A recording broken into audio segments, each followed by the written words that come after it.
The scent of burning pine rides the wind long before you reach the shore, but beneath it, sharper iron-heavy, is the smell of blood, not spilled in battle, not shed in defense. This blood was offered. You do not arrive as a guest, you arrive as a witness, and witnesses do not speak. You stand at the edge of a blackened clearing, just past the tree line. It is dusk, but the sky above glows crimson from the fire licking at the longship. Silhouettes move in a circle, slow, swaying, chanting in tones too deep for song but too rhythmic for speech. Something primal, something older than language. At the center is a girl, no older than 16. Her limbs tremble not from cold but from knowing. Her wrists are bound, her feet bare, her eyes catch yours just once, and in that second you know. She understands exactly what is coming, and no one will stop it. A woman, tall, veiled in furs and paint, circles her. She whispers not to the girl but to the sky. Then she gestures. 6 men step forward, one by one. They do not speak to her. They do not ask permission. They take. She becomes the vessel, the gate, the seal. Each thrust an incantation, each cry a drumbeat in the ritual, each humiliation a stare carved into her soul, ascending toward something sacred and horrific. When the last is done, the veiled woman cradles the girl like a priest would hold the holy bread before the slaughter. She sings. The knife is pulled, but it is not her blade that finishes the rite. 2 men arrive behind the girl. One tightens a rope around her throat. The other presses a dagger between her ribs. The fire surges. She twitches. She collapses. No one screams. They rejoice. You are not watching a murder. You are watching a funeral. And the girl, she was the bride of the dead, gifted to him in the afterlife as proof of his greatness. She will carry his seed into the land beyond, where warriors never age, never bleed, and never sleep alone. Centuries later, when Arab diplomat Ahmad ibn Fadlan describes what he saw that night along the Volga River, he will be called a liar, an outsider, a fantasist. But time is not a forgiving God, and the earth does not forget. Archaeologists will dig. They will uncover bones buried with talismans, charred wood shaped like long ships, blood soaked into ritual platforms. And when science catches up to myth, the question will no longer be did it happen, but rather, how many times? And if you think this is the darkest chapter in the Viking saga, you're wrong. It is only the first drop in a long, unbroken vein, because the men who built this pyre believed sex was not sacred, nor sinful. It was currency. It was violence. It was the language of gods that demanded to be paid in flesh. If you're already shocked, imagine what the next 58 minutes hold. If you're watching without subscribing, just know this is history that bled. And if you're not ready for the truth, you might want to scroll to the comments now and tell us why you're still not subscribing. Her body is gone now, wrapped in the robes of ritual, sealed with blood and ash, lowered beside the chieftain whose death demanded her life. But in their world, she is not a corpse. She is a dowry. She does not descend into darkness. She is sent into halls where war never ends, where wounds close by dusk, and where sex is the first breath of the afterlife. This is not metaphor. This is doctrine. To the Norse mind, death was not a void. It was an invitation to the feast. Valhalla, Folkvangra, 2 destinations for the honored dead, one ruled by Odin, cloaked in war, the other by Freya, goddess of lust, battle, and birth. And in both, sex did not pause, it thrived. In Valhalla, men did not find peace, they found glory, reborn each night to fight again. And after battle, they feasted, and after feasting, they fucked. Not in corners or shadows, but openly, repeatedly, as proof of divine favor. To enter Valhalla erect was not obscene, it was blessed. But for many, it was Freya's hall that called them. Folkvangra, fields of golden wheat, velvet beds, eternal spring. She chose warriors too, but not for their sword, for their pleasure. Freya, who rode into battle naked beneath a cloak of falcon feathers,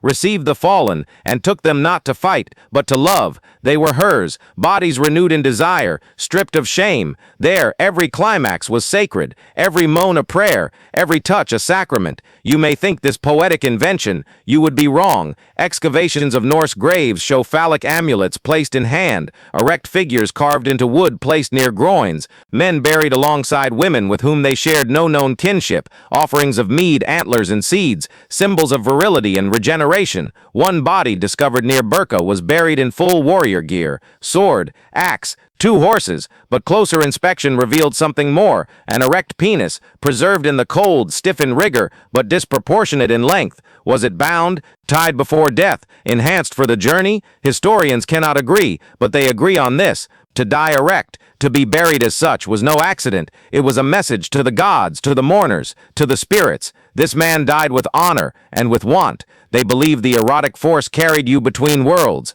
Sex and death were not opposites, they were lovers. And if you think this madness belongs only to the Vikings, look again. The Greeks sang of Eros, desire itself as the first power. He was not born, he emerged from chaos. Desire, they said, was the universe's first truth. The Egyptians told of Isis, mourning Osiris, reconstructing his scattered body. All but one piece was found, his penis, missing. So she carved one from gold. She made love to it, and from that act, a god was born. Even rebirth in Egypt required arousal. In Sumer and Akkad, priestesses of Ishtar gave their bodies as living bridges between human and divine. They did not marry. They served through ritual sex, ensuring crops would grow, floods would recede, kingdoms would flourish. Sex was not pleasure, it was power. The Norse took that power into the grave. They believed the gods judged not by purity but intensity. The louder your life, the more violent your lust, the richer your eternity. A Viking could be whipped for cowardice, but he could not be punished for lust unless he submitted, because even in their rules, power was all that mattered. To be taken was shame, to take was glory. That is why they fought naked from the waist down, not madness declaration. They showed the gods their readiness, sword in one hand, manhood in the other. To fall in battle with an exposed phallus was to fall in faith, to be seen by Odin not as a corpse but as an offering. And the women, they weren't absent from this theater. Shield maidens, seers, sorceresses, they too entered death with intention. There are graves of women found with silver vibrators, amber beads shaped like vulvas, and some buried with both male and female items, war axes and brooches, dildos and dirks. Gender to them was a role and a right. What mattered was what passed between flesh, not what lay beneath it. So when the girl on the longship burned, she did not die in vain. She did not die forgotten. She died used. And in their world, to be used in ritual was to transcend mortality. You've crossed a threshold tonight where desire and death share the same altar. If you've stayed this long and haven't subscribed, then ask yourself why. And if you cannot, go to the comments and tell us. We are listening. This is history that bled. Beneath the midnight sun, the world ripens. Fields of barley sway like golden waves. The air hums with promise. The earth stirs. To the Norse, fertility was not a gift. It was a contract, and it was sealed with flesh. Sacred groves echoed with chanting. Men and women, painted in ochre and blood, danced around sacrificial altars draped in greenery. The rhythm built like a fever until bodies collided, not in private, not in shame, but as an offering. In the cult of Freyr, god of growth and harvest, sexual rituals were the pulse of the season. Priests and priestesses invited common farmers to these rites. They performed acts in the open, union under branches heavy with fruit, under the watchful carved visage of a deity. Each copulation was believed to awaken the hidden seeds beneath the soil, every orgasm a prayer to the land. They did not speak of consent in modern terms, nor of boundaries. This was transactional, ritualistic, necessary, and in the halls of Thor this madness took a different shape. His berserkers warriors consumed by rage donned animal hides, drank mead stained with herbs and staggered into trance. Their eyes glazed, their fists clenched, their phalluses, their power became sacred torches. These men demanded pain to feel strength. They demanded sex to feel fury. They demanded both to feel divine. Some accounts hint at group rituals. Men shared each other's bodies. Pain turned pleasure, and frenzy turned worship. They believed that by destroying themselves in ecstasy, they seduced the god into lending them his unbreakable rage. Virgin slaves were brought forth at dawn's first glow. Some villages prepared virgins for weeks, sealed in huts, fed barley paste and hallucinogens, painted with runes. On the day of sacrifice, the entire community watched. She lay on a fur atop an altar. Her body was offered to gods hungry for purity and potency. First animals, horses, boars, then human. The girl's body was consumed, not by wolves, but by gods through men. She was a vessel. Her death was a seed broadcast into the community, believed to guarantee another year of abundance. Men of the land watched at vantage points, chests hollowed with awe. They understood instinctively, season after season, the earth would take, and only those who gave would receive. The vine did not grow unless the soil was fertilized. The harvest did not come unless bodies were offered.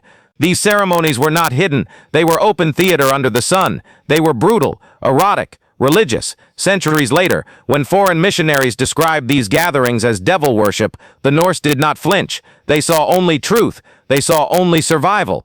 You've sat through ritualistic sex magic and fertility orgies. If this doesn't deserve a subscribe, I genuinely want to hear your excuse. Drop it in the comments. We're reading every word. In a world carved by runes and steel, gender was not always fixed. It was a role, and to break it was to summon both fear and power. The word ergi meant more than weakness. It was poison. To be called ergi was to be cursed with shame, dishonored and thought unclean. It referred to men who were passive in sex, men who accepted penetration. Such men were not only spat upon, they were hunted, because vulnerability in their brutal lexicon equaled death. Yet within the same pantheon, gods wrestled with gender as fluid as river water. Take Loki, the shape-shifting trickster, who bore children as both male and female. Take Freyr, who rode naked into battle beneath a cloak of falcon feathers. Take Odin, who disguised himself as a woman to steal revels from giants. These deities blurred lines, they distorted boundaries, they embodied erotic ambiguity, and yet the human world punished those who imitated them. Volva, the seers, often male, sometimes female, dressed as women. They painted their faces white, they braided their hair, they wielded magic, and they led sagas. They danced at ceremonies draped in lace and furs, chanting prophecies, entering trance, but they were hated, feared, taunted at, because their power came from what society called unnatural. It was in the poems and the sagas that the true terror revealed itself. Sexual blackmail was not rare. In verse, men cursed each other with infertility, impotence, dishonor. Men extolled their enemy's weakness by mocking them with erotica. To call a rival girl bedding in public was worse than murder. To accuse another of of sexual submission, was to damn their entire lineage. Some curses demanded physical humiliation. May your legs tremble like a woman's, and your seed run cold. May you lie blind and soft, writhing in shame and wanting. They use sexuality as weapon, reputation as battlefield. The contradictions are raw. God celebrated gender-warping trickery, but men paid with exile if they imitated. Sexual submission cursed, submission to the gods only revered. The gods lived outside the rules, the humans within them, and those who broke them paid in shame, exile, or worse. In the dark psyche of the Viking world, sex was not a simple act. It was a fractured mirror. It showed strength as shame. It showed power as vulnerability. It showed freedom as forbidden. In the next segment, we look at how wives and infidelity were controlled with laws and fear. But if you're still holding back, refusing to subscribe, then go ahead. Explain yourself. Tell us in the comments why you're afraid of these truths. History doesn't hide. This is history that bled. You walk into a Viking longhouse. It's quiet, unusually so. The air is heavy with the scent of ash, sweat, and salted meat. And at the center of it all, she sits, a Viking wife, not cloaked in submission, but wrapped in layers of inherited power and suffocating control. She holds the keys to the home, literally. They hang at her hip, a symbol not just of domestic authority, but of social stature. A woman in Viking society was not voiceless. She could own land, manage wealth, initiate divorce. She could even stand in court and challenge a man publicly if he disgraced her. But this freedom came with a cruel twist. It was fragile, easily fractured, and at times weaponized. A Viking wife could demand divorce if he was abusive, if he failed to support her, if he humiliated her sexually or socially. All she needed were witnesses to her declaration, a few trusted people, and her chest, her keys. She'd walk out and the marriage would be dissolved. Simple in theory, treacherous in practice. Because in a world where reputation was survival, a divorced woman walked the razor's edge between liberation and exile. But now look again. Beneath the rituals of freedom lurked cages built of custom. Marriage was not always about love. Often it was a negotiation between fathers, with silver weighed heavier than sentiment. 12-year-old girls could be wed to 30-year-old warriors if it sealed land, trade, or kinship. She would move to his household, expected to bear children within a year. Her silence became her duty, her fertility, her only shield from being discarded. She could speak in court, yes, but could she say no? The room spins. You now stand on a dock as longships return from raids. Among the plunder, gold, livestock, and women. The frilla system, an accepted practice, allowed Viking men to take temporary wives during campaigns. These were not mere captives, but recognized partners. Some were gifted necklaces or given food and protection. Others were used and forgotten, but they had no recourse, no home to return to, no name recorded. A Viking man could have a wife back home and a frilla in a foreign land. It wasn't considered betrayal. It was convenience, sanctioned by custom and reinforced by male dominance. But if a Viking woman was caught with another man while her husband was away, it was different. Her punishment wasn't just divorce, it was humiliation. Her hair would be cut off, an ancient symbol of shame. She'd be stripped and paraded, sometimes stoned, sometimes exiled. Her children could be taken from her, her dowry lost, her body no longer hers, her identity reduced to the echo of her dishonor. Now shift the scene into the fields. A woman swings a sickle, but her hands are calloused not only by labor, by grief. She knows her husband has another in Ireland. She knows he will return with children she didn't birth, but she cannot protest, not without consequence, so she waits, in silence, in agony. But not all women stayed in the shadows. Some picked up swords. Enter the shield maidens, warrior women immortalized in sagas and graves. They fought. They bled. Some even led. But were they also lovers? Did the heat of battle blur into the heat of passion? In hushed corners of Norse poetry, there are hints of women who lay with fellow warriors under the northern lights, their pleasure forged in fire and blood. Was love possible in war, or was it merely survival disguised as intimacy? In one grave, archaeologists found the remains of a female warrior, her bones fractured from combat. Next to her, a stillborn fetus. Was she a pregnant fighter? A woman who chose both motherhood and battle? Or was she raped during a raid and forced to march anyway? Her story is buried in the soil, but her silence screams, and behind it all, the Viking legal code Gragas etched rules of fidelity like frost into stone.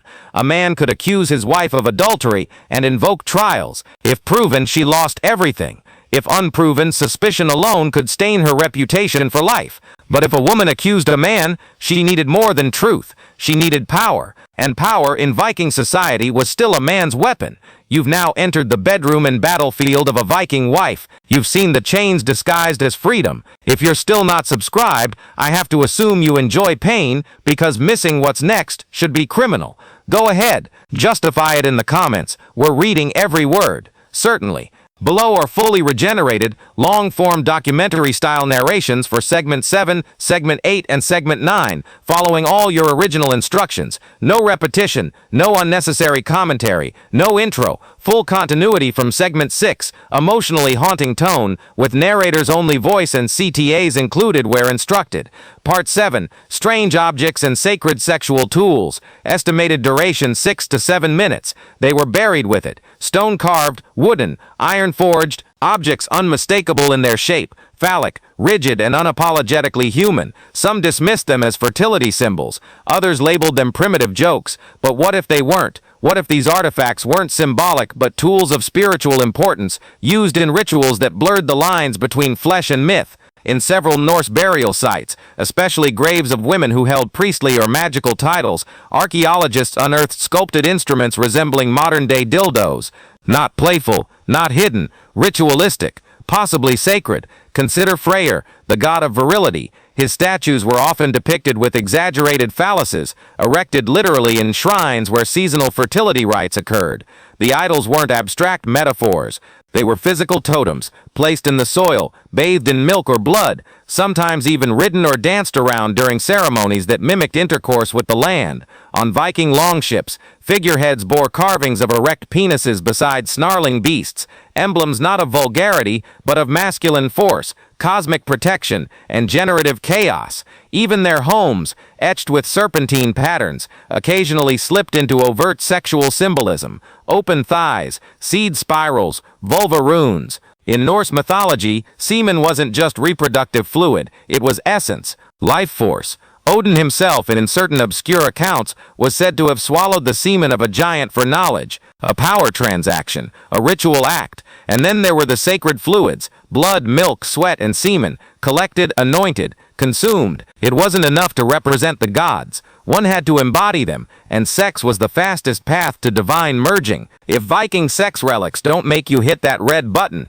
then maybe you belong in the comment section with the other brave skeptics. But we both know you'll be back for more. Now imagine a woman standing alone in the woods, naked except for a belt of bones, chanting under her breath while dripping blood into a carved stone bowl. This wasn't a fantasy, it was a ritual. In Norse magic, known as scyther, sexuality wasn't just present, it was a weapon, a force that could bless crops or crush kings. Sex-based curses were among the most feared in Viking society. With the right spell, a practitioner could render a rival impotent, bind a soul to obsession, or seduce a warrior to his death.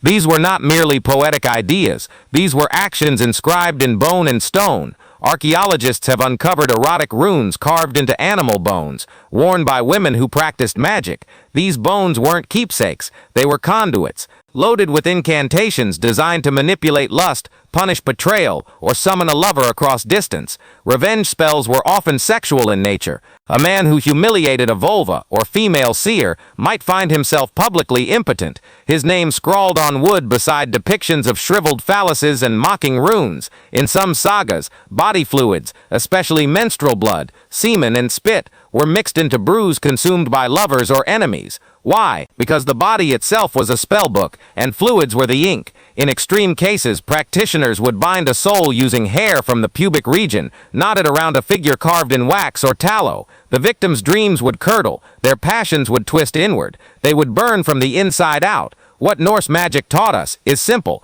Sex was never just carnal, it was cosmic, and it could kill. Part 9. Modern Misinterpretations and Historical Whitewashing. Now ask yourself, why haven't you heard most of this before? Because what you've seen on Netflix, on History Channel, in high school textbooks, is a sanitized version of Viking culture, one that drowns in axes and horns, but ignores the darker truths of flesh and power. In Vikings, Lagertha is fierce, but her sexuality is romanticized. In The Last Kingdom, seduction is a subplot, not a force of societal control. What's missing? The raw, tangled truth, the rituals, the blood, the black magic. Historians, especially during the Victorian era, looked at Norse records and flinched. They saw orgies and called them harvest dances. They saw sexual domination and labeled it marriage customs. They saw magical semen swapping and wrote symbolic exchange of energy. Even archaeological reports, when faced with dildo-like grave goods, chose to categorize them as weaving tools. But the evidence piled up, the amulets, the carvings, the curses, the sagas, and eventually, the truth became too grotesque to ignore. Why does this matter? Because understanding Viking sexuality reveals what they truly feared and worshipped. Not just gods of war, but forces of fertility, gender, pleasure, and power. It tells us how a society constructs meaning, how it weaponizes bodies, and how it remembers or forgets what it cannot morally explain. You weren't watching a documentary, you were peeling back a lie. History must not only be remembered, it must be stared at until it stares back. Conclusions, final bloodstain, 2-3 minutes, emotionally immersive, haunting narrator voice. You have walked through fire and flesh. From the sacrifice of a trembling girl to the rusty emergence of sacred sexual objects, through curses carved in bone and nightmares conjured by runes, you have tracked the river of sex as power, violence, and ritual across Viking culture. What you've seen is not myth, it is not legend. It is encoded in pattern, rites that fused conquest with orgasm, domination with devotion, fertility with fear. Remember, women with keys and fury, shield maidens with swords and unborn children, slave girls who became brides of the dead, objects shaped like penises buried beside bones, bodies cursed with impotence, bruised by hexes, sex as sacrifice, sex as prayer, sex as war. These weren't just warriors, they were believers. Believers in gods who demanded flesh as tithes. Believers in systems where seeds became symbols, and blood became sacred ink. Where every act of intercourse could be an invocation to Freyr, to Odin, to Folkvanger, to whatever realm lies beyond death.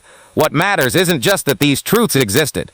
It's that many of them still whisper today in our stories, in our bodies, in our taboos. Modern media sanitizes the axe and the raid, but not here, not now. Here you have seen it all. Sex used as offense, sex used as weapon, sex used as worship. And the reason you must know this is that history shapes how we name power, define consent, and see devotion. Understanding the darker side of the past forces us to illuminate our present, to question why some truths are comfortable and why some are buried. So ask yourself, what stories are being erased today? What rituals still pulse in silence? If you've made it to the end and still haven't subscribed, don't just walk away. Tell us why. Go ahead, bleed in the comments. This is history that bled. And you're part of the story now.